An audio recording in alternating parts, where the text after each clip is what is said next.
Hello दोस्तों, स्वागत है आपके अपने चैनल स्टैंड बीपीएससी में। आज हम लोग करेंगे 63वीं एडिटोरियल प्रकाशन का बीपीएससी प्रीवियस ईयर का सॉल्व पेपर करेंगे। इसमें टोटल कितने प्रश्न रहेंगे? आपके 150 एमसीक्यू प्रश्न रहेंगे। और देखिएगा अच्छा से आप लोग, क्योंकि देखिए जो सिविल सर्विसेज होता है, मैं बार बार बोलता हूँ दोस्तों, इसमें पेशेंस शुड बी नीडेड, बहुत ज़रूरी होता है। आपके पास पेशेंस होना चाहिए। आप तैयारी कर रहे हैं तो विनम्रता होना चाहिए, कैसे हैंडल करना है, कैसे पढ़ना है, कैसे सिचुएशन को झेलना है। और सिलेबस, इसमें सबसे बड़ी चीज़ होती है सिलेबस। क्या पढ़ना है, क्या नहीं पढ़ना है, ये सबसे बहुत बड़ा इम्पोर्टेंट होता है इसमें। इसलिए इन सब चीज़ों को देखकर आपको तैयारी करना है। और चलिए हम लोग आज का सेशन शुरू करते हैं। दोस्तों, पहला क्वेश्चन है, सिंधु घाटी सभ्यता की सबसे महत्वपूर्ण विशेषता क्या है? तो देखिए ऑप्शन है, पक्की ईंटों से बनी इमारतें, पूजा स्थल, प्रथम असली मेहराब, कला और वास्तुकला।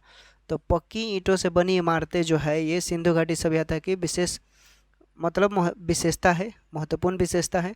और आपको पता होना चाहिए कि सिंधु घाटी सभ्यता की खोज 1921 में जॉन मार्शल के नेतृत्व में किया गया था और दयाराम साहनी ने किया था। ठीक है, तो इसकी विशेषताएं आपको पता चल गया कि पक्की ईंटों से बनी क्या इमारतें इसकी विशेषता है। नगरीय सभ्यता थी, कांस्य युगीन सभ्यता भी कहा जाता है, आदि ऐतिहासिक सभ्यता भी बोल सकते हैं आप। ठीक है, चलिए आगे प्रश्न देखते हैं। आगे है कि मेगास्थनीज दूत था किसका? तो देखिए मेगास्थनीज दूत था ये सिल्यूकस का। मेगास्थनीज चंद्रगुप्त मौर्य के शासनकाल में भारत आया था, तथा इसका आंसर हो जाएगा सिल्यूकस। और ये किसके नेतृत्व में चंद्रगुप्त मौर्य के शासनकाल में आया था भारत?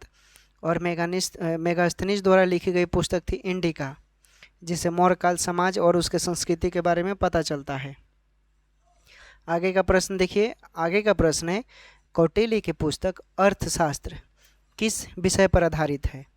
तो देखिए ये शासन काल के मतलब शासन कला के सिद्धांत और अभ्यास पर आधारित है। शासन कला के सिद्धांत मतलब पॉलिटिक्स से संबंधित है। प्रसिद्ध पुस्तक अर्थशास्त्र का संबंध भी इसी से है, शासन कला का सिद्धांत से। ठीक ना, चाणक्य जिसे कौटिल्य भी बोला जाता है, उन्होंने लिखा था। और घनानंद को हराने में चाणक्य ने चंद्रगुप्त मौर्य की सहायता भी बहुत की। चलिए आगे देखते हैं। आगे प्रश्न है आपका कि त्रिपिटक किसकी धार्मिक पुस्तक है? तो त्रिपिटक ये बौद्धों की धार्मिक पुस्तक है। त्रिपिटक ग्रंथ का संबंध बौद्ध धर्म से आपको पता है। और इस ग्रंथ में महात्मा बुद्ध के उपदेशों का क्या किया गया है, उनके बारे में संग्रहित किया गया है। और इस ग्रंथ को लिखने में पाली भाषा का प्रयोग किया गया है। प्रश्न पूछता है बार बार, याद रखिएगा। आगे प्रश्न देखिए, अशोक के धम्म का मूल संदेश क्या था? तो देखिए राजा के प्रति वफादारी, बिल्कुल अशोक का ये क्या था, एक सिद्धांत था। शांति और अहिंसा का वो बहुत मानता था, उसके वो प्रतीक भी थे। बड़ों का सम्मान करते थे, धार्मिक सहनशीलता होना चाहिए। ठीक है, तो इसमें से एक से अधिक राइट आंसर हो जाएगा। अगला प्रश्न देखिए, अगला प्रश्न है दोस्तों कि मौर्य समाज का 7 वर्गों में विभाजन का विशेष रूप से उल्लेख किया जा सकता है किसमें? तो अभी बताया मैंने, मेगास्थनीज का जो पुस्तक है इंडिका, उसी में जानकारी मिलती है। अगला प्रश्न देखिए, अगला प्रश्न है क्या कि प्रसिद्ध चीनी यात्री फाहियान ने किसके शासनकाल में भारत की यात्रा किया था? तो ये चंद्रगुप्त द्वितीय के शासनकाल में भारत आया था दोस्तों। फाहियान चीनी यात्री था, आपको पता है, जो बौद्ध धर्म का अनुयायी भी था। और इसने चंद्रगुप्त द्वितीय के शासनकाल में भारत की यात्रा की। और इसने 399 ईस्वी से 414 ईस्वी तक, ठीक ना, भारत में बौद्ध शिक्षा ग्रहण किया, बौद्ध धर्म की। और उसकी यात्रा का वर्णन एक बहुत महत्वपूर्ण यात्रा वृत्तांत है। फाहियान ने अपने विवरण मध्य प्रदेश की जनता को सुखी एवं समृद्ध बताया था। ये प्रश्न पूछता है एमपीपीसीएस में।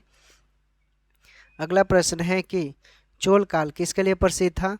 तो ये बहुत सिंपल है, ग्राम पंचायत के लिए। ठीक ना, ग्राम पंचायत, विलेज असेंबली जिसे बोलते हैं। अगला प्रश्न देखिए, अगला प्रश्न है आपका कि दक्षिण भारत के मंदिरों के आकर्षक द्वार क्या कहलाते हैं? तो क्या कहलाते हैं? गोपुर कहलाते हैं दोस्तों। क्या कहलाते हैं? गोपुर कहलाते हैं। अब मध्यकालीन से देख लेते हैं कितने प्रश्न बने थे उस समय, 63वीं में भले। विजयनगर साम्राज्य का अवशेष कहाँ मिलता है? तो ये हम्पी में मिलता है दोस्तों। कहाँ मिलता है? हम्पी में। दक्षिण भारत के मंदिरों, अगला प्रश्न देखिए, अगला प्रश्न है आपका कि वह प्रथम मुस्लिम शासक कौन था जिसने शासन के सिद्धांत, जिसे इंग्लिश में थ्योरी ऑफ किंगशिप बोलते हैं, को राजाओं के ईश्वरीय सिद्धांत, जिसे थ्योरी ऑफ डाइवाइन राइट के समान प्रतिपादित किया था? किसने? तो बलबन ने राजत्व का सिद्धांत दिया, ठीक है, ईश्वरीय अधिकार जिसे बोला जाता है। तो राइट आंसर बलबन हो जाएगा। अगला प्रश्न देखिए, अगला प्रश्न है, ये मेंस में भी प्रश्न पूछता है, भारत में कागज़ का प्रयोग कब से प्रारंभ हुआ? तो 12वीं शताब्दी से माना जाता है। भारत में कागज़ का प्रारंभ 12वीं शताब्दी से माना जाता है दोस्तों। अगला प्रश्न देखिए, यूरोपीय चित्रकारी का प्रवेश किसके दरबार में हुआ? यूरोपीय चित्रकारी का प्रवेश किसके दरबार में हुआ था? तो ये हुआ था दोस्तों अकबर के शासनकाल में, ठीक ना। किसके दरबार में? तो अकबर के, यूरोपीय चित्रकार का प्रवेश सबसे ज़्यादा अकबर के शासनकाल में हुआ। अगला प्रश्न देखिए, अगला प्रश्न है कि भारत में किसके शासनकाल में इंग्लिश ईस्ट इंडिया कंपनी का गठन हुआ था? तो आपको पता है दोस्तों अकबर, ठीक ना, अकबर के शासनकाल में हुआ था। तो इसका राइट आंसर क्या हो जाएगा? अकबर हो जाएगा, ठीक है। आगे का प्रश्न देखिए, अब आधुनिक भारत से देखते हैं कितने प्रश्न बनते हैं। निम्न में से किस देशी रियासत के अंग्रेजों ने अपने क्षेत्र में नहीं मिलाया था? किसे नहीं मिलाया था? तो देखिए जो ग्वालियर था ना, इसे अपने क्षेत्र में नहीं मिलाया गया था उनके द्वारा। अगला प्रश्न देखिए, गांधी जी के नमक सत्याग्रह का एकमात्र उद्देश्य क्या था? चूँकि महात्मा गांधी के द्वारा नमक कानून को निरस्त करने हेतु नमक सत्याग्रह कब चलाया गया? 1930 में। और यह सत्याग्रह भारतीय स्वतंत्रता संग्राम में एक ऐतिहासिक कदम था। गांधी जी के नमक सत्याग्रह का एकमात्र उद्देश्य नमक कानून को क्या किया जाए? तोड़ दिया जाए और आम लोगों को आर्थिक सहायता पहुंचाया जाए। तो इसमें से देख लीजिए एक से अधिक हो जाएगा। अगला प्रश्न है, 1921 का मोपला विद्रोह कहाँ हुआ था? तो मोपला विद्रोह आपको पता है दोस्तों केरल में हुआ था। 1921 की बात है, ठीक ना। अली मुसलियार के नेतृत्व में हुआ था। अली मुसलियार, ठीक है। आगे देखिए, आगे प्रश्न है आपका कि भारत में स्वदेशी आंदोलन किसके दौरान हुआ था? तो भारत में स्वदेशी आंदोलन बंगाल विभाजन के विरुद्ध हुआ था। किसके विरुद्ध हुआ था? बंगाल विभाजन के दौरान हुआ था। अगला प्रश्न है कि राजेंद्र प्रसाद ने किसे पाकिस्तान का जन्मदाता माना है? तो लॉर्ड मिंटो को। राजेंद्र प्रसाद ने पाकिस्तान का जन्मदाता लॉर्ड मिंटो को माना है। अगला प्रश्न, बम्बई प्रेसिडेंसी एसोसिएशन की स्थापना किसने की? बम्बई प्रेसिडेंसी एसोसिएशन की स्थापना किसने की? तो देखिए बम्बई प्रेसिडेंसी एसोसिएशन की स्थापना जो हुआ था दोस्तों, वो आपका 1885 ईस्वी में हुआ था। और इसकी स्थापना किसने किया था? फिरोज शाह मेहता ने किया था। फिरोज शाह मेहतम ने। और बदरुद्दीन तैयबजी ने किया, बदरुद्दीन तैयबजी ने किया था। केटी तलेंग ने भी किया था। किसने? केटी तलेंग ने भी किया था। तो इसमें से देख लीजिए एक से अधिक हो जाएगा राइट आंसर। अगला प्रश्न, इम्पेरियल कैडेट कॉर्प्स की स्थापना किसने किया? इम्पेरियल कैडेट कॉर्प्स की स्थापना किसने किया था दोस्तों? तो ये किया था लॉर्ड कर्जन ने। किसने किया था? लॉर्ड कर्जन ने किया था दोस्तों। अगला प्रश्न देखिए, अगला प्रश्न है कि कर्नल वाइली की हत्या के आरोप में किसे मृत्युदंड दिया गया था? कर्नल वाइली की हत्या के आरोप में किसे मृत्युदंड दिया गया था? तो ये मदन लाल ढींगरा को दिया गया था, ठीक ना। किन्हें दिया गया था? तो ये मदन लाल ढींगरा को दिया गया था।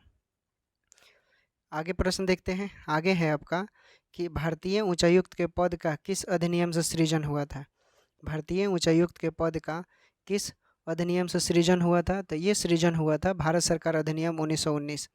ये भारत सरकार अधिनियम 1919 के तहत हुआ था और इसमें मॉन्टेग्यू चेम्सफोर्ड सुधार अधिनियम के तहत हुआ था, ठीक है। इस अधिनियम के तहत प्रांतों में द्वैध शासन प्रणाली को क्या किया गया? लागू किया गया।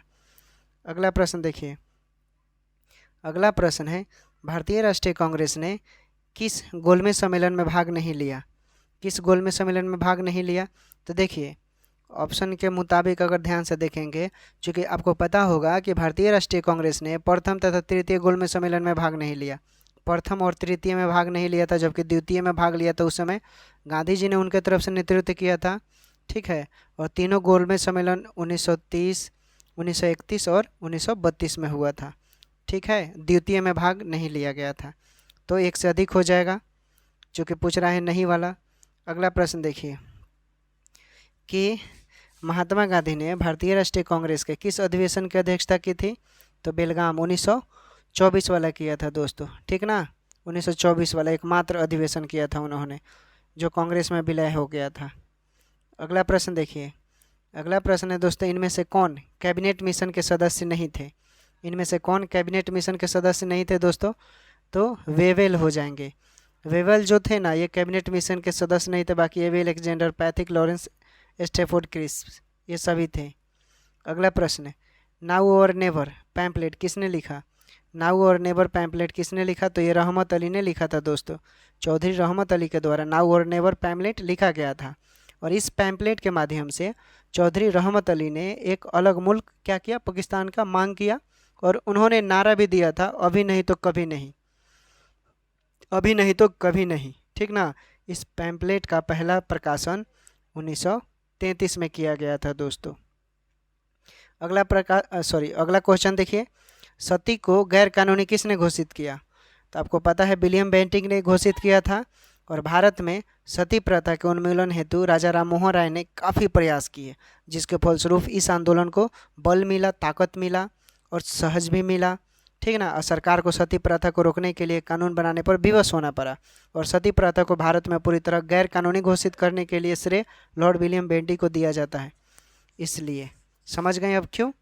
अगला प्रश्न देखिए, अगला प्रश्न है आपका कि पंजाब भूमि हस्तांतरण अधिनियम कब पारित किया गया? तो आपको भी पता है दोस्तों, ये 1900 ईस्वी में पारित किया गया था, 1900 ईस्वी में पारित किया गया था। अगला प्रश्न देखिए, अगला प्रश्न है आपका कि राज विभाग की स्थापना किसके अध्यक्षता में की गई? राज विभाग की स्थापना सरदार पटेल की अध्यक्षता में किया गया दोस्तों, सरदार पटेल की अध्यक्षता में किया गया। उसके बाद देखिए बिहार विशेष की देखते हैं, बिहार के निम्नलिखित जिलों में से कौन जिला नेपाल के साथ सीमा साझा नहीं करता है? बिहार के निम्नलिखित जिलों में से कौन जिला नेपाल के साथ सीमा साझा नहीं करता है दोस्तों? तो देखिए ऑप्शन में से पूर्णिया जो है ये नेपाल के साथ सीमा साझा नहीं करता है। आपको पता होना चाहिए कि पश्चिम चंपारण, पूर्वी चंपारण, सीतामढ़ी, मधुबनी, सुपौल, अररिया, किशनगंज, ठीक ना, ये साझा करते हैं, बाकी पूर्णिया नहीं करता है। अगला प्रश्न देखिए, अगला प्रश्न है निम्नलिखित में से कौन सा भारत के बिहार राज्य में मौजूद एकमात्र यूनेस्को धरोहर स्थल है? कौन धरोहर स्थल है? तो देखिए आपको बिहार में 2 प्रमुख स्थल यूनेस्को द्वारा हेरिटेज लागू किया गया, हेरिटेज सिटी में। एक 2002 में महाबोधि मंदिर जो बोध गया में है, और 2016 में क्या लागू किया गया था? नालंदा विश्वविद्यालय को, ठीक है, तो 2 हो जाएगा। तो देखिए महाबोधि बिहार और नालंदा दिया है, इसलिए एक से अधिक हो जाएगा, आयोग ने ये ऑप्शन दिया है इसलिए यही होगा। अगला प्रश्न देखिए, बाढ़ सुपर थर्मल पावर स्टेशन जिसे BSTPC कहा जाता है किस राज्य में स्थित है? तो आपको पता है बिहार में स्थित है दोस्तों, ठीक ना। इस परियोजना को मेगा पावर प्रोजेक्ट नाम दिया गया है, और इसका स्वामित्व भारत ऊर्जा company national thermal power corporation के पास है। अगला प्रश्न देखिए कि बिहार प्रोविंशियल किसान सभा का गठन कब हुआ था? बिहार प्रोविंशियल किसान सभा का गठन कब हुआ था दोस्तों? तो ये 1929 ईस्वी में हुआ था, ठीक ना। 1929 ईस्वी में स्वामी सहजानंद सरस्वती द्वारा किया गया था, और इस संगठन का विस्तार जो है 1936 में अखिल भारतीय किसान सभा के रूप में परिवर्तित हो गया। अगला प्रश्न देखिए कि किसान अधिनियम के तहत बिहार एक अलग राज्य बना, किसान अधिनियम के तहत बिहार एक अलग राज्य बना। तो देखिए भारत शासन अधिनियम किसके द्वारा? 1935 के द्वारा, भारत सरकार अधिनियम 1935 के द्वारा। अगला प्रश्न देखिए, बिहार में कृषि भूमि की जोतों का औसतन आकार दूसरे राज्य की तुलना में है, क्या है? तो न्यूनतम से द्वितीय है दोस्तों, न्यूनतम से द्वितीय है, याद रखिएगा। अगला प्रश्न है कि भारत के किस राज्य के वर्तमान मूल्यों पर न्यूनतम प्रति व्यक्ति आय न्यूनतम है? तो आपको भी पता है बिहार की है दोस्तों। अगला प्रश्न देखिए, बिहार में न्यूनतम वार्षिक प्रति व्यक्ति बिजली का उपभोग है, कितना है? तो वो भी न्यूनतम है, ठीक ना, कितना है? न्यूनतम है। अगला प्रश्न देखिए, अगला प्रश्न है आपका कि बिहार में प्रति 1 लाख जनसंख्या पर सड़क की लंबाई कितनी है? तो देखिए इसमें थोड़ा आपको ध्यान से देना है, क्योंकि ये मैटर जो है प्रश्न 2016 से 17 की बात कर रहा है। तो सड़क का घनत्व तो उस समय 201 पॉइंट कितना था 5, ठीक ना। जो राष्ट्रीय आंकड़ा का कितना तो हुआ 371.9 से काफ़ी कम। तो बिहार की तुलना में यूपी से हरियाणा 168 है, ठीक है, सड़क घनत्व तो कम है, इसलिए इस विकल्प में से आपका क्या हो जाएगा, कोई नहीं होगा, इनमें से कोई नहीं। अगला प्रश्न देखिए, निम्नलिखित में से कौन सी नदी फतुहा के पास गंगा में मिलती है? तो पुनपुन है दोस्तों, पुनपुन मिलती है फतुहा के पास गंगा में। अगला प्रश्न, कोपेन के जलवायु वर्गीकरण के अनुसार उत्तर बिहार की जलवायु किससे प्रदर्शित की जा सकती है? तो CWG से, CWG से, ये कोपेन के जलवायु के रूप में इसे क्या, उत्तरी बिहार की जलवायु को CWG कहते हैं। क्या बोलिएगा, उत्तरी बिहार की जलवायु का, ठीक ना। और वही बात करेगा दक्षिण की तो AW। अगला प्रश्न देखिए, मुजफ्फरपुर, दरभंगा तथा चंपारण जिलों में कौन सी मिट्टी अधिकांशतः पाई जाती है? कौन सी मिट्टी पाई जाती है? तो आपको भी पता होगा, नवीन जलोढ़ मिट्टी पाई जाती है। दरभंगा, मुजफ्फरपुर, चंपारण नवीन जलोढ़ मिट्टी पाई जाती है, ठीक ना।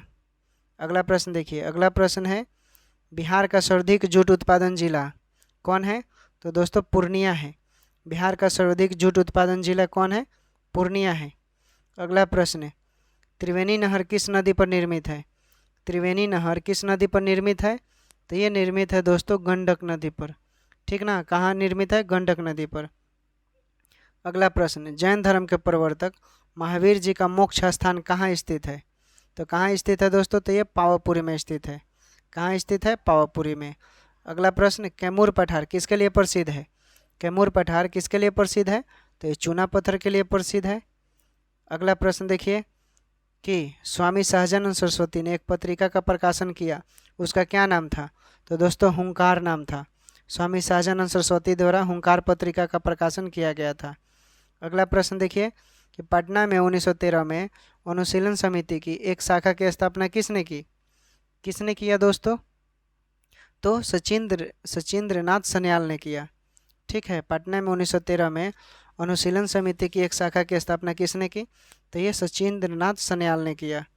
अगला प्रश्न देखिए कि 1922 से 23 में मुंगेर में किसान सभा का गठन किसने किया? 1922 से 23 में मुंगेर में किसान सभा का गठन किसने किया दोस्तों? तो देखिए श्री कृष्ण सिंह और शाह मोहम्मद जुबैर, मोहम्मद जुबैर और श्री कृष्ण सिंह, इसलिए एक से अधिक राइट आंसर हो जाएगा। अगला प्रश्न देखिए, अगला प्रश्न है 1934 में बनी बिहार सोशलिस्ट पार्टी के सचिव कौन थे? सचिव पूछ रहा है दोस्तों, ठीक ना, जयप्रकाश नारायण। अध्यक्ष पूछता तो आचार्य नारायण देव। अगला प्रश्न देखिए, बिहार से भारतीय संविधान सभा के सदस्य कौन थे? तो देखिए भारतीय संविधान सभा का गठन जो किया गया था वो 9 दिसंबर 1946 को किया गया था और उसमें सच्चिदानंद सिन्हा को अध्यक्ष बनाया गया था। बाद में 11 दिसंबर 1946 को जब इसका गठन हुआ तो सभा बनाया गया, तो क्या हुआ, राजेंद्र प्रसाद को भी अस्थायी अध्यक्ष बनाया गया संविधान सभा का। इनके अतिरिक्त एन सिन्हा भी थे। कौन थे? एन सिन्हा भी थे और एक जगजीवन राम भी थे दोस्तों। ऐसे बहुत सारे थे लेकिन मुख्य रूप से यही लोग थे, इसलिए इसका राइट आंसर एक से अधिक हो जाएगा।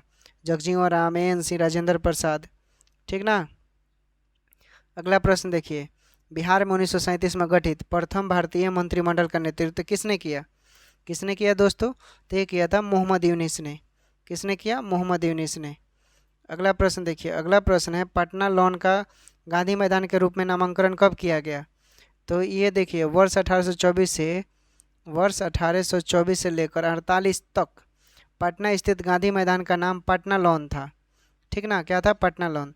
भारत छोड़ो आंदोलन के दौरान यह मैदान आंदोलनकारियों का प्रमुख केंद्र बन गया, इसलिए गांधी जी के निधन के बाद इसका नाम 1948 में गांधी मैदान रख दिया गया, ठीक ना। इसलिए इसका राइट आंसर क्या हो जाएगा कि इनमें से पूछ रहे हैं नामांकन, तो एक से ई ऑप्शन हो जाएगा इसमें से, ठीक ना, गांधी जी के नाम पर रखा गया।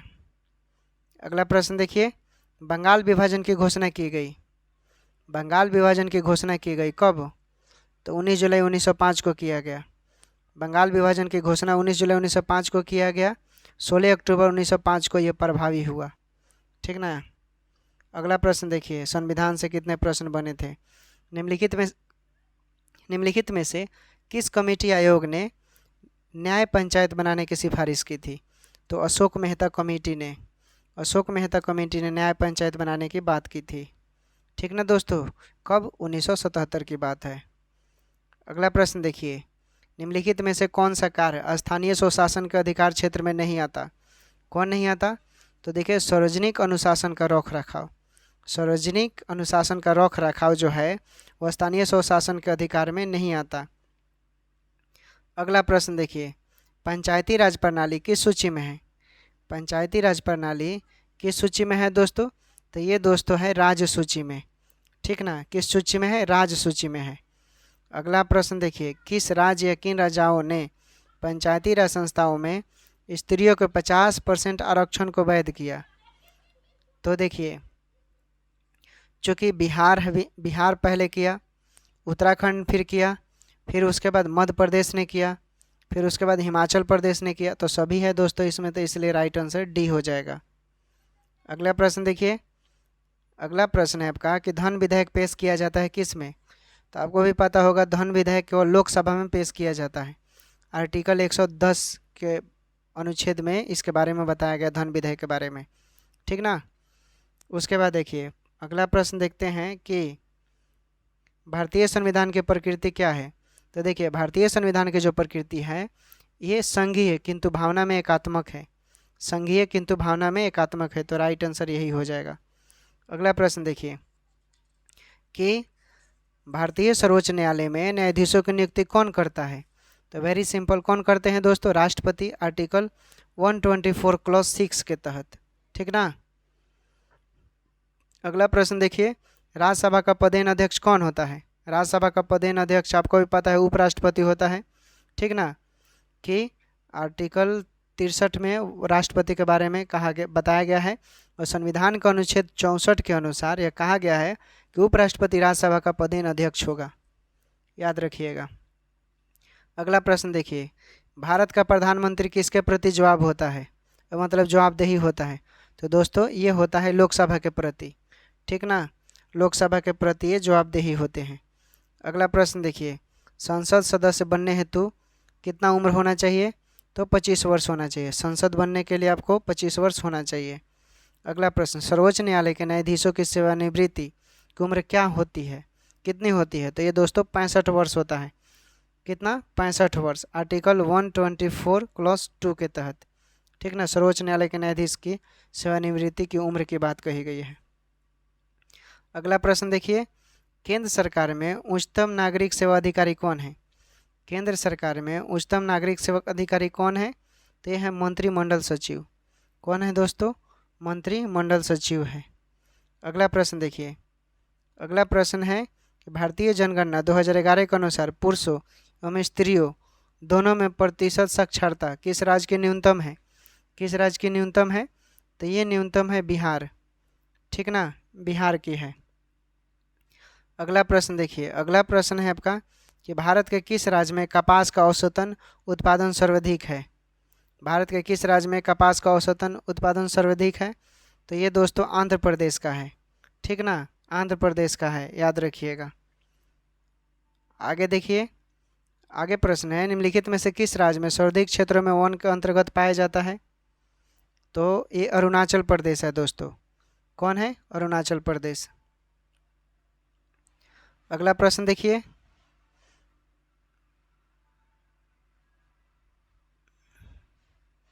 चूँकि इस प्रश्न को हम लोग देखे हैं ना, भारतीय जनगणना 2011 के अनुसार पुरुषों एवं स्त्रियों दोनों में प्रतिशत साक्षरता किस राज्य में न्यूनतम है? तो ये अपना बिहार हो जाएगा। ठीक है, छोड़ना नहीं एक भी प्रश्न। भारत में किस राज्य में कपास का, तो अभी बता दिया मैंने, आंध्र प्रदेश, और इसका अरुणाचल प्रदेश। आगे देखते हैं 70 नंबर, निम्नलिखित में से कौन सी मिट्टी नदियों द्वारा निर्मित नहीं है? कौन सी मिट्टी निर्मित नहीं है नदियों द्वारा? तो इसमें से जलोढ़ मिट्टी जो है निर्मित नहीं है, बाकी सभी नदियों द्वारा निर्मित है। लाल मिट्टी, काली मिट्टी, लेटराइट मिट्टी। अगला प्रश्न देखिए, अगला प्रश्न है, भारत के कुल विद्युत उत्पादन में जल विद्युत का योगदान कितना है? कितना है दोस्तों? तो देखिए 2020 के अकॉर्डिंग अगर हम बात करें तो देश में कुल विद्युत उत्पादन का कितना 12.3% की बात करता है, ठीक ना, जो कि ऑप्शन में नहीं है, इसलिए इनमें से कोई नहीं हो जाएगा। अगला प्रश्न देखिए, अगला प्रश्न है कि भारत के जनसंख्या अध्ययन में कौन सा जनगणना वर्ष डेमोग्राफिक डिवाइड के नाम से जाना जाता है? डेमोग्राफिक डिवाइड के नाम से जाना जाता है तो ये 1921, ठीक ना, 1921 में जाना जाता है, 1921 के अकॉर्डिंग। अगला प्रश्न देखिए, तमिलनाडु में सर्वाधिक सूती वस्त्र के कारखाने कहाँ पाए जाते हैं? कहाँ पाए जाते हैं दोस्तों? तो एक कोयम्बटूर में पाया जाता है। कहाँ पाया जाता है? कोयम्बटूर में। अगला प्रश्न देखिए, निम्नलिखित में से कौन भारत का कौन सा राज्य रबर के उत्पादन में अग्रणी है? कौन सा राज्य रबर के उत्पादन में अग्रणी है? तो ये है केरल, ठीक ना, कौन है? केरल है। अगला प्रश्न देखिए, अगला प्रश्न है, राष्ट्रीय जलमार्ग एक जोड़ता है, राष्ट्रीय जलमार्ग एक जोड़ता है हल्दिया को इलाहाबाद से, ये हल्दिया को इलाहाबाद से जोड़ता है। अगला प्रश्न देखते हैं, राजस्थान राज्य का क्षेत्रीय बेल्ट किसके लिए प्रसिद्ध है? राजस्थान राज्य का क्षेत्रीय बेल्ट किसके लिए प्रसिद्ध है? तो ये प्रसिद्ध है तांबा खनन, ये प्रसिद्ध है किसके लिए? तांबा खनन के लिए। अगला प्रश्न है, 10,000 ईसा पूर्व में विश्व की जनसंख्या कितनी है? 10,000 ईसा पूर्व में विश्व की जनसंख्या कितनी है? तो देखिए उसके अकॉर्डिंग अगर हम बात करें तो करीब 1 मिलियन हो जाएगा, 1 मिलियन हो जाएगा दोस्तों, जो कि ऑप्शन में नहीं है, इसलिए इनमें से कोई नहीं होगा। अगला प्रश्न देखिए, अगला प्रश्न है, कोकोस प्लेट किनके मध्य पाई जाती है? कोकोस प्लेट किनके मध्य पाई जाती है? तो मध्य अमेरिका तथा प्रशांत प्लेट, मध्य अमेरिका तथा प्रशांत प्लेट के अंतर्गत पाई जाती है। अगला प्रश्न देखिए, संयुक्त राज्य अमेरिका का रस्ट बाउल निम्नलिखित में से किस प्रदेश में संबंधित है? किस प्रदेश में संबंधित है दोस्तों? तो देखिए रस्ट बाउल जो है अमेरिका का लौह उत्पादन करने वाला क्षेत्र है, और यह क्षेत्र संयुक्त राज्य अमेरिका के उत्तर पूर्व में स्थित है। कहाँ? उत्तर पूर्व में स्थित है, इसलिए क्या हो जाएगा? इनमें से कोई नहीं, ठीक ना। अगला प्रश्न देखिए, निम्नलिखित में से कौन सा विश्व का कहवा पतन के नाम से जाना जाता है? कहवा पतन के नाम से किसे जानते हैं हम लोग? तो सैंटोस को बोलते हैं, सैंटोस को कहवा पतन के नाम से जाना जाता है। अगला प्रश्न देखिए, भारत में राष्ट्रीय आय की गणना एक समस्या है। दोस्तों जो असंगठित क्षेत्र होता है ना, तो उसकी गणना करने में काफ़ी समस्या होती है। अगला प्रश्न देखिए, भारत में कृषि पुनरावृत्ति प्रदान करने के लिए शिखर स्तर के बैंक का क्या नाम है? तो देखिए ये शिखर स्तर का जो बैंक है ना, उसे हम लोग बोलते हैं कृषि और ग्रामीण विकास राष्ट्रीय बैंक, कृषि और ग्रामीण विकास राष्ट्रीय विकास बैंक कहते हैं, ठीक ना। अगला प्रश्न देखिए कि 14वें वित्त आयोग के अनुसार विभाजन योग्य शुद्ध केंद्रीय राजस्व कर में राज्यों का प्रतिशत भाग है, कितना है राज्यों का प्रतिशत भाग? तो दोस्तों ये 42% है। कितना है? 42%। अगला प्रश्न देखिए कि भारत में किस क्षेत्र में प्रत्यक्ष विदेशी निवेश इक्विटी प्रवाह उच्चतम है? उच्चतम पूछ रहा है तो किस क्षेत्र में हो जाएगा? तो आपको भी पता है सेवा क्षेत्र में, ठीक ना, सेवा क्षेत्र में ज़्यादा होता है। अगला प्रश्न देखिए, अगला प्रश्न है दोस्तों कि भारत में सीमांत कृषि भूमि जोत का आकार क्या है? भारत में सीमांत कृषि भूमि जोत का आकार क्या है? तो आपको पता होना चाहिए कि 1 हेक्टेयर से भी कम है, 1 हेक्टेयर से भी क्या है दोस्तों? ये कम है, वैश्वीकरण में सम्मिलित नहीं है, वैश्वीकरण में सम्मिलित नहीं है। क्या सम्मिलित नहीं है? तो सार्वजनिक क्षेत्र की इक्विटी का जो भी निवेश है, सार्वजनिक क्षेत्र की इक्विटी का जो भी निवेश है वही सम्मिलित नहीं है। अगला प्रश्न देखिए, अगला प्रश्न है आपका कि भारत में अर्थ शोधन निवारण अधिनियम कब से लागू हुआ? भारत में अर्थ शोधन निवारण अधिनियम कब से लागू हुआ? तो ये लागू हुआ 2005 से, ठीक ना। कब से लागू हुआ? 2005 से। शब्द संक्षेप ट्रिम्स से क्या बनता है? शब्द संक्षेप ट्रिम से क्या बनता है? क्या बनता है दोस्तों? तो देखिए व्यापार संबंधित निवेश उपाय, व्यापार संबंधित निवेश उपाय बनता है, व्यापार संबंधित निवेश उपाय बनता है। अगला प्रश्न देखिए, नीति आयोग अस्तित्व में कब आया? नीति आयोग अस्तित्व में कब आया? तो 1 जनवरी 2015 को, 1 जनवरी 2015 को आया। अगला प्रश्न है, भारत सरकार ने अखिल भारतीय थोक कीमत सूचकांक के लिए आधार वर्ष 2004 से 5 से बदलकर किस वर्ष को बनाया है? किस वर्ष को बना दिया गया है इसको बदलकर? तो देखिए, इसको बदलकर दोस्तों कर दिया गया है आपको, मतलब ये 2011 से 12 कर दिया है। 2004-5 को बदलकर 2011 से 12 कर दिया गया है। अगला प्रश्न, निम्नलिखित में से कौन सा उपगम प्रोफेसर अमर्त्य सेन से संबंधित है? उपगम प्रोफेसर अमर्त्य सेन से संबंधित है दोस्तों, तो ये संबंधित है सक्षमता उपगमा। सक्षमता उपगमा से ये संबंधित है। विकास में यह अमर्त्य सेन का अमूल्य योगदान है, जिसका मूल्य नहीं चुकाया जा सकता। ठीक ना। अगला प्रश्न देखते हैं कि गुल्लक बच्चा बैंक कहाँ है? तो दोस्तों ये पटना में है। कहाँ है? पटना में है। और देखिए, पटना के सैदपुर स्थित किलकिरी बाल भवन में संचालित गुल्लक बच्चा बैंक यानी बच्चों में पैसा बचत करने की ये सोच विकसित करने के साथ साथ उन्हें छोटी उम्र में बैंकिंग से भी जोड़ा जा रहा है। अब देख लेते हैं साइंस से कितने प्रश्न बने थे। दृश्य स्पेक्ट्रम की तरंग दैर्घ्य की सीमा कितनी थी दोस्तों? तो देखिए, चूँकि इसमें पूछ रहा है दृश्य स्पेक्ट्रम, तो कितना होता है उसका? 3900 से कितना? 7800। तो ऑप्शन में इसमें नहीं है दोस्तों, इसलिए इनमें से कोई नहीं हो जाएगा। ठीक ना। दृश्य स्पेक्ट्रम की सीमा जो है 3900 से 7800 एंगस्ट्रॉम होती है। अगला प्रश्न देखिए, रसायन विज्ञान देख लेते हैं। घड़ी में प्रयोग होने वाले क्वार्ट्ज क्रिस्टल किसके बने होते हैं? क्वार्ट्ज क्रिस्टल ये सिलिकॉन डाइऑक्साइड के बने होते हैं। ये किसके बने होते हैं? सिलिकॉन डाइऑक्साइड के। अगला प्रश्न देखिए, ब्रोमीन होती है। ब्रोमीन होती है क्या? क्या होता है? तो ब्रोमीन लाल द्रव्य होता है दोस्तों। ठीक ना। क्या होता है? ये लाल द्रव्य होता है, हाइड्रोजन वर्ग का सदस्य है, याद रखिएगा। अगला प्रश्न देखिए, वेल्डिंग में प्रयोग होने वाली गैस क्या है? वेल्डिंग में प्रयोग होने वाली गैस कौन सी है? तो ऑक्सीजन और एसिटिलीन। ऑक्सीजन और एसिटिलीन जो होती है दोस्तों, इसका प्रयोग वेल्डिंग के गैस में किया जाता है। उसके बाद देखिए, गैल्वेनाइड लोहे के पाइप पर परत होती है। गैल्वेनाइड लोहे के पाइप पर परत होती है किसकी?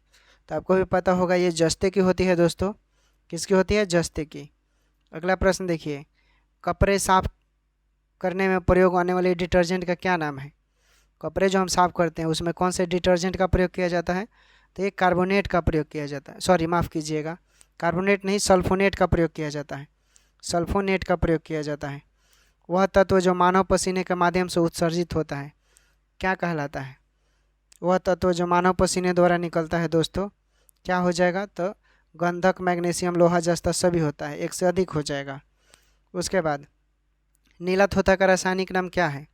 नीला थोथा का रासायनिक नाम क्या है? तो कॉपर सल्फेट। नीला थोथा को हम लोग क्या बोलते हैं दोस्तों? कॉपर सल्फेट बोलते हैं। अगला प्रश्न, एक परमाणु के केंद्र का धनावेशित हिस्सा क्या कहलाता है?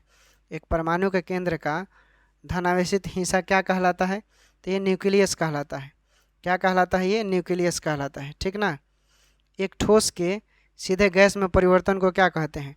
एक ठोस के सीधे गैस में परिवर्तन को क्या कहते हैं दोस्तों? तो ये ऊर्ध्वपातन कहते हैं। क्या कहते हैं? ऊर्ध्वपातन कहते हैं। ठीक ना। अगला प्रश्न देखिए, निम्नलिखित में से सबसे भारी धातु है। निम्नलिखित में से सबसे भारी धातु कौन है? तो ये प्लेटिनम है दोस्तों। कौन है? प्लेटिनम। स्टेनलेस स्टील एक मिश्र धातु है। स्टेनलेस स्टील एक मिश्र धातु है। तो क्या मतलब, कहने का मतलब इसमें से क्या हो जाएगा? किसका? तो देखिए, ये दो या दो से अधिक धातुओं का समांगी मिश्रण होता है। ठीक ना। स्टील में आपको पता है क्रोमियम और निकेल को मिलाकर क्या बनाया जाता है? जंगरोधी, जिसे स्टेनलेस स्टील कहते हैं। इस प्रकार आपको क्या सिलिकॉन स्टील, कोबाल्ट स्टील, ये सब हो जाएगा, इसलिए इसमें से एक से अधिक हो जाएगा दोस्तों। अगला प्रश्न देखते हैं कि टूटी हुई हड्डियों की रक्षा के लिए प्लास्टर ऑफ पेरिस का प्रयोग होता है। यह क्या, इसका क्या नाम है? तो जिप्सम होता है दोस्तों। क्या होता है? जिप्सम। इसको बोलते हैं CaSO4 × 2H2O। ठीक ना। अगला प्रश्न देखिए कि एक हाइड्रोकार्बन जिसमें कार्बन के दो परमाणु डबल बॉन्ड द्वारा जुड़े हो क्या कहलाता है? तो एल्कीन बोलते हैं उन्हें। CnH2n बोलते हैं एल्किन, ठीक ना। उसके बाद देखिए सिरके का रासायनिक नाम क्या है? सिरके का रासायनिक नाम क्या है दोस्तों? तो ये है एसेटिक अम्ल, ठीक है। क्या है? एसेटिक अम्ल है सिरके का रासायनिक नाम। अगला प्रश्न देखिए, कार के बैटरी में प्रयोग होने वाला अम्ल क्या है? कार के बैटरी में प्रयोग होने वाला अम्ल क्या है? तो ये सल्फ्यूरिक अम्ल है दोस्तों। कार के बैटरी में प्रयोग होता है सल्फ्यूरिक अम्ल। अगला प्रश्न, सोडा वाटर की बोतल खोलने पर निकलने वाली गैस है। सोडा वाटर की बोतल खोलने पर निकलने वाली गैस कौन है दोस्तों? तो ये कार्बन डाइऑक्साइड होती है, ठीक ना। क्या होती है? Carbon dioxide. उसके बाद देखिए, मानव तंत्र में इंसुलिन किसका उपचाय जिसे मेटाबॉलिज्म कहते हैं वो नियंत्रित करता है? किसको करता है? तो आपको भी पता होगा, ये करता है दोस्तों इसमें से कार्बोहाइड्रेट को, ठीक ना। ये उपचाय है किसको? किसका? कार्बोहाइड्रेट का है दोस्तों। अगला प्रश्न है कि एंटीबायोटिक है इसमें कौन? तो देखिए पेनिसिलिन, देखिए पेनिसिलिन जो है दोस्तों एंटीबायोटिक है। पेनिसिलिन हो गया, स्ट्रेप्टोमाइसिन हो गया, टेरामाइसिन हो गया, सल्फाडाइजिन, ठीक ना। पेनिसिलिन, स्ट्रेप्टोमाइसिन, टेरामाइसिन, सल्फाडाइजिन, ये सब क्या है? ये आपका एंटीबायोटिक है, ठीक है। तो देखिए इसमें पेनिसिलिन है, ठीक ना। एक्टीडी, आप सिर्फ सल्फाडाइजिन को आप एंटीबायोटिक नहीं बोल सकते, एक्टीडी बोलिएगा। एक्टीडी सल्फाडाइजिन होगा तो, ठीक ना, इसलिए यहाँ पर सिर्फ पेनिसिलिन ही होगा, कन्फ्यूजन नहीं होना है। अगला प्रश्न देखिए, निम्नलिखित में से कौन सा मुख्यतः कार्बोहाइड्रेट है? तो वेरी सिंपल, चावल, ठीक है दोस्तों, चावल। तो देखिए आज का हमारा ये 63वीं का जो पेपर था प्रीवियस ईयर का एडिटोरिया प्रकाशन का, वो हम लोग आज ख़त्म कर दिए। और देखिए करेंट अफेयर है दोस्तों, आपको इसमें 2023 का करेंट अफेयर देखना है, ठीक है। वो भी आपको कब से देखना है? तो आप जनवरी से ही देखिएगा, ठीक ना। जनवरी से आपको देखना है।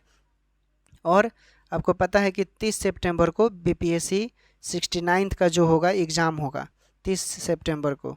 और इसका आपको PDF चाहिए। अगर आपको इसका PDF चाहिए तो आप टेलीग्राम पर स्टैंड BPSC यूट्यूब सर्च मारेंगे, वहाँ से ज्वाइन कर इस PDF को ले सकते हैं, वहाँ से आपको मिल जाएगा। ऐसे या प्रिंट करा कर भी, या आप वीडियो को 102 बार देख लीजिएगा तो आपका काम तमाम हो जाएगा, ठीक है दोस्तों। अगर आप सही में सिविल सर्विसेज का तैयारी कर रहे हैं दोस्त, तो पेशेंस ज़रूर रखिएगा, क्योंकि जानते हैं नंबर जनसंख्या कितना है और सीट कितने आते हैं आपसे बेहतर कोई नहीं जानता है, ठीक है। तो चलिए उम्मीद करते हैं ये सेशन आप लोग को अच्छा लगा होगा।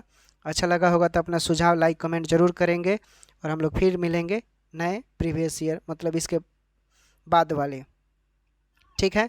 तो टेक केयर, बाय बाय, अपना ख्याल रखें, पढ़ाई कीजिए।